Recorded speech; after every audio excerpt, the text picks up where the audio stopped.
Good morning, you're watching the Channel M Breakfast Show on Tuesday the 3rd of March. I'm Nikki Dean. And I'm Byron Evans. A report in the paper this morning talking about the how expensive it is for kids. Yes. And apparently you can pick up a second-hand teenager for £9,000 these days.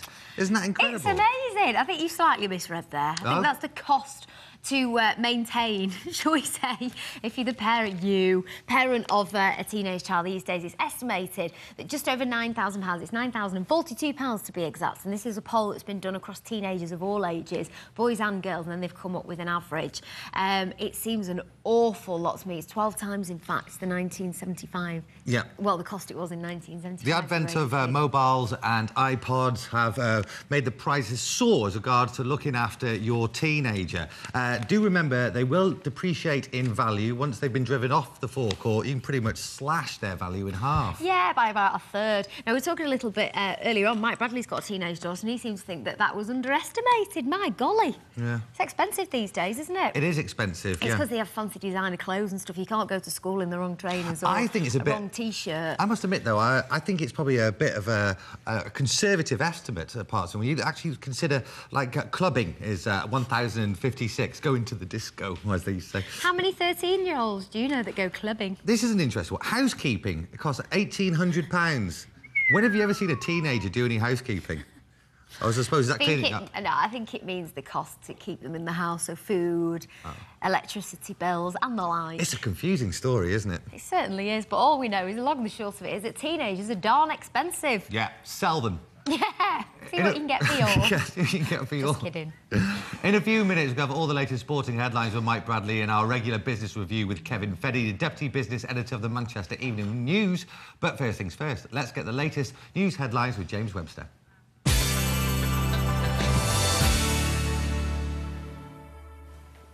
Good morning, here's a check on the main stories so far this Tuesday. A schoolboy from Rochdale's branded the book To Kill a Mockingbird racist and walked out of class, refusing to study it. Tanashi Makaniki, who's the only black student in his class at Haywood's Holy Family College, says his request to read something different was refused. The 16-year-old says certain language in the set text for his GCSE course made him feel uncomfortable, even though it's regarded as an anti-racist classic.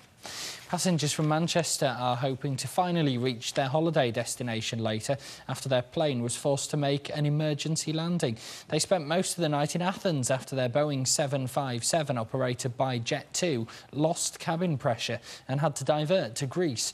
Another plane had to be sent out to take the 192 people onwards to Egypt. At least 5 of the Sri Lankan cricket team have been injured in a shooting in Pakistan. Gunmen opened fire on a convoy carrying them in Lahore. Officials say a gang of at least 12 were involved and grenades and rocket launchers were recovered from the scene. 5 policemen were killed in the attack. An investigation's on after a man's body was found in a stream in Failsworth. It was discovered yesterday morning close to Daisy Nook Country Park. Police are looking for anyone who saw how it ended up at the popular beauty spot. It's claimed record numbers of parents are too scared to let their children outside to play. Researchers have found most admit it's making the problem of obesity worse. We've been asking people in Leigh how much of a concern it is for them. A lot of kids have computers, televisions, stereo, so it's like they've no reason to leave the house anymore like they used to. You know, it isn't safe. The cars driving up and down our street, you know, some of them just don't care. They've not got kids, they just don't look out at all, unfortunately. Well, indoors mostly because it's a lot safer. And my mum doesn't let us out because it's like in the middle of winter and it goes dark pretty early, so... Well, the older ones, like from the high school, they're out smoking, drinking, swearing. Do you know what I mean? You never know who's about these days. Do you know what I mean? So I won't let her out at the street, really. A report says the admissions process for secondary schools in England is too complex for many parents. The research comes as letters get sent to hundreds of thousands of families telling them where their children will be studying next year. It says that less educated families are most likely to lose out. Well, what's your experience of the situation been? We'd love to hear your thoughts on this. Text me on 88821, start your message with the word news, or you can email newsdesk@channelm.co.uk. We'll go through some of your messages later on. Oasis have had to cancel their debut concerts in China after officials deemed them unsuitable and took back their licences to play in Shanghai and Beijing. Oasis say they're extremely disappointed with the Culture Ministry's decision. Promoters say permission to perform was lost after it was discovered Noel Gallagher had played at the Free Tibet benefit gig in America in 1997. The rest of the band's tour of Southeast Asia will go ahead as planned. A big event has taken place to give people in Middleton a push to get healthier. Organisers have been demonstrating how you don't have to go to the gym to improve your lifestyle, with sessions in Tai Chi and even lessons from professional football coaches.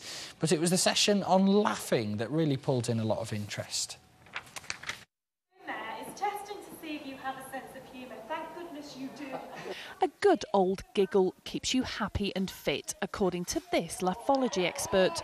She's come to the new Middleton Arena for the Live Life exhibition, which is encouraging people to get healthy. Just tell us what laughter does to the brain. I mean, how does it lift our mood? Well, laughter is actually a physical response and humour is the cognitive response. So laughter physically changes the way our body responds. So it releases endorphins, which is the body's happiness hormone. And when endorphins are released, lots of wonderful things happen. We relax, we feel better. And when we laugh, it also releases serotonin in the brain, which is the part of the brain which releases humour as well. So when we laugh, it actually exercises the brain to be able to think more clearly, and it brings oxygen and more to the brain as well. This adds to health as well, doesn't it? It does, yeah, for sure. And laughology is now recognised in the NHS as a way to help people rehabilitate and to see the positive side of life. And laughter actually burns calories. So the more you laugh, the more calories you burn. And 10 to 15 minutes of good boisterous laughter a day is equal to 10 to 15 minutes in the gym. So it's actually doing the same job, but a lot funnier. So, health is as much about keeping the mind happy as it is the body. Beverly Walkden for Channel N News. That's it from me for this morning. Don't forget, we'll have a full update on the day's stories in the lunchtime news at 12 noon and more with Andy Crane from 5 tonight. Time now for the sport, though, from Byron and Mike.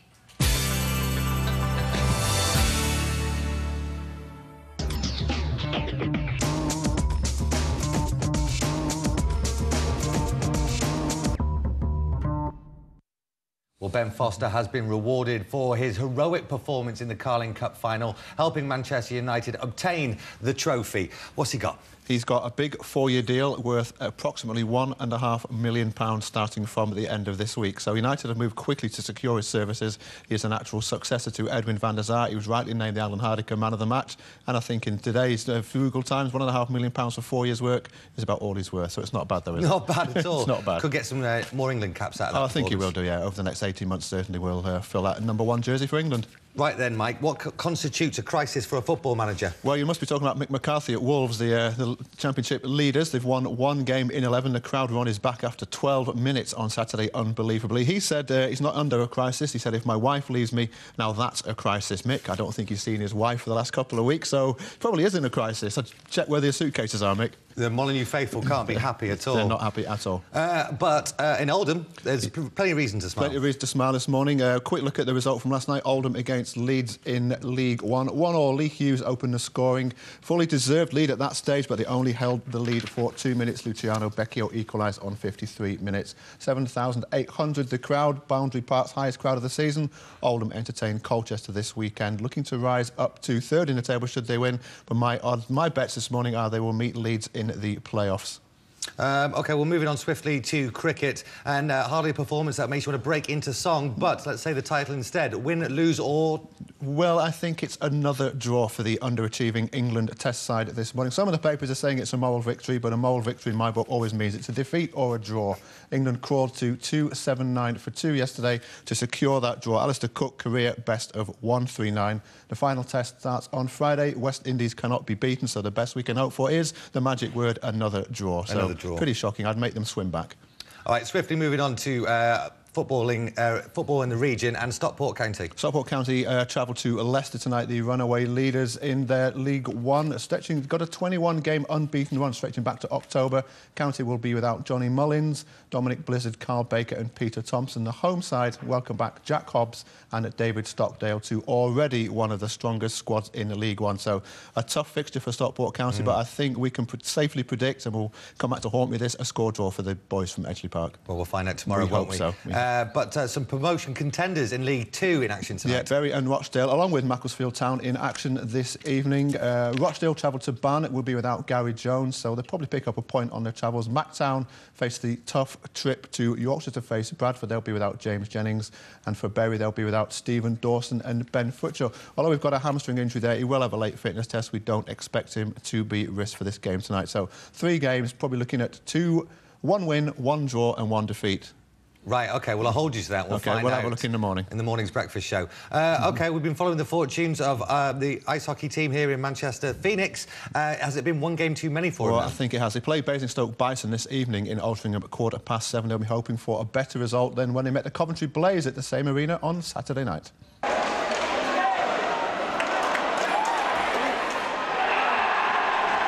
We started off the first period, they're kind of sitting back too much. Made a couple of mistakes, and they capitalized on all 3 mistakes and had 3 goals real quick. So, I mean, we didn't have the start we wanted at all. The second period was a little bit of a different story. I thought we were all over them, and a little bit in the third as well. So if we would have came out a little bit stronger in the first, I think it could have had a different outcome.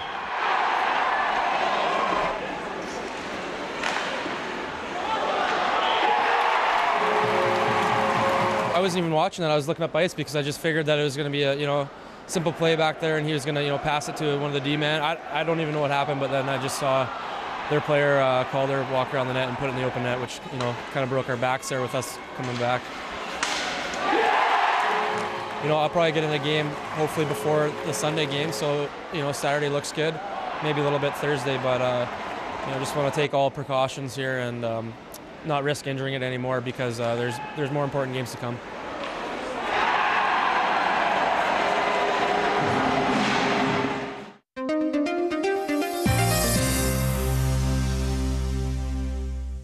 Time now for today's business review, and joining me this morning is Kevin Feddy, business editor of the Manchester Evening News, and Holly Bomfield, regional chairman of the Federation of Small Businesses. A very good morning to both of you. Good morning. And Holly, welcome to Channel Good morning. Live. Nice Thank to you. have you here. Kevin, we're going to start with you as always, and we want to talk about Zavvi, some great news in the area. Yes, indeed. Zavvi, the website operation selling CDs, DVDs and films and so on online, has been acquired by The Hut, which is based in Northwich in Cheshire, and they're hoping to create around 100 jobs through the takeover and build up the Zavvi website, restore it to its glory and take things on from there. So very good news for the region. Excellent. Aside from the jobs, obviously, that you mentioned, this obviously looked like an attractive prospect to them to buy into. I know that they're going to be making some minor changes as well. Does that potentially mean more jobs in the future? It will mean more jobs, and what's happened is Zavvi's website was quite successful. Of course, the business as a whole was dragged down by problems on the high street and in supplies to Woolworths. But the website operation, as I say, has been successful. The Hut want to increase the number of products available online through Zavvi and build things up. I believe they're going to start selling lingerie and perfume.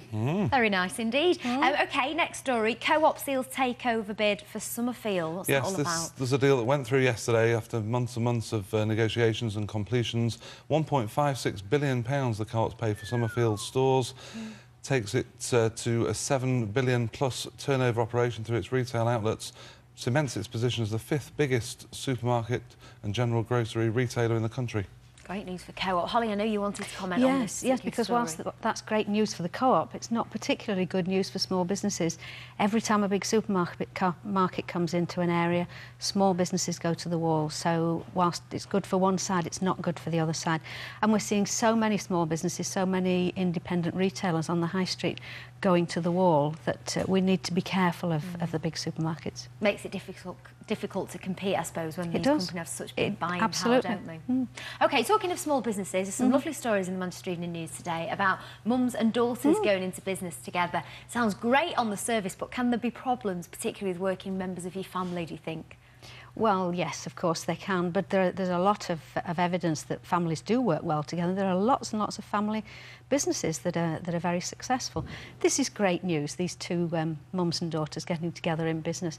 I wonder which one of them's had to borrow money and how they've managed to find it. Yes. The Pink website sounds as if they might not have done, but the other one sounds as if they've had to access quite a lot of funding, which is one of the big problems of today. But a website with all pink stuff, I'm going to have to go home and tell my daughter straight away. It sounds great, doesn't it? For people who haven't yet read it yet, there's a mum and daughter who, I know that there was a themed party they went to, they had to buy pink things, it took them months to source it, so they've now got an online site where you can buy everything pink to your heart's desire. Yeah. And they want to expand it to green and black and other colours in future as well, so Sounds good. Keep watching that one. I think pink's the good one to start with. Oh, yeah, absolutely. All girls like pink, don't they? Do you think, though, I mean, especially with there being a recession at the moment, we've spoken about how this is particularly good for people who see themselves as entrepreneurs, because you have to kind of think outside the box and find a real niche. Do you think that that's true? I think there are so many ideas, and the people that set up on their own, become self-employed and start small businesses, are the ones that come up with the ideas. I mean, these are two in point. But going back to your earlier question, will they have difficulties? I do hope not. But access to funding is such a problem at the moment, in spite of the fact that government's really pushing banks to lend. Organisations are having real difficulty with cash flow. They're being pinched from both ends. They're having to pay up front for their raw materials, and they're having to wait for their customers to pay them. So whilst they were managing perfectly well before, good order book, efficient way of working, suddenly they don't have enough working capital. And that's the big problem at the moment, that the banks simply aren't lending at the moment, in spite of the fact there's a lot of talk about it. Tricky time, isn't it? Unfortunately, we are out of time, but very, very quickly, we've got interest rates on Thursday. Enough time for you to give me a quick prediction each. I think no more than a 0.5% cut, and there's a good chance they will stay the same at 1%. Holly, what are you saying? I think if they do go down, that just makes life much, much worse for small businesses. So I wouldn't like to predict, but I just am not looking forward to another interest rate cut. So we're hoping perhaps it might remain for now. Thank you very much to both of you for coming in this morning. Time now for a quick break, after which Steph Elmore will be giving us the lowdown on what's happening in Manchester in today's City Life News. We'll see you soon.